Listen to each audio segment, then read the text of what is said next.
নমস্কার, আমি পূজা মাইতি ঘোষ হায়দ্রাবাদ ব্লগে সবাইকে স্বাগত জানিয়ে একটা ছোট্ট মিনি ব্লগ শুরু করছি। যারা বলেন একার সংসারে কাজ কম, জানেন একার সংসারে বেশি জ্বালা। আমি এখন হাড়ে হাড়ে সেটা টের পাচ্ছি। যেটা করব না সেটা পড়ে থাকবে, যেটা দেখব না সেটা নষ্ট হয়ে যাবে। বেশ কয়েকদিন ধরে আমার শরীরটা প্রচণ্ড খারাপ।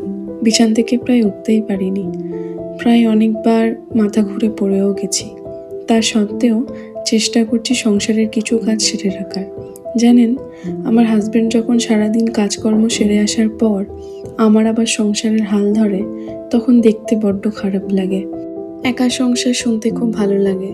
একা সংসারে যে থাকে সেই তার জ্বালা আর কষ্টটা বোঝে, যেমন আমি এখন বুঝছি। আমার আগেও কেউ নেই, পিছেও কেউ নেই। আমি আর আমার হাজব্যান্ড ছাড়া এই সংসারটা প্রায় অচল। আমার শরীর খারাপ হলে আমার ওই ছোট্ট ছেলেটাও আমাকে হেল্প করতে আসে।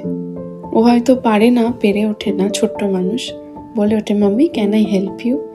তাই বলি, দূর থেকে দেখে কাউকে জাজ করতে যাবেন না তার খারাপ ভালো মন্দ নিয়ে। আমাদের প্রত্যেকের লাইফে ঠিক দুঃখ কষ্ট যন্ত্রণা সবাইকারই আছে।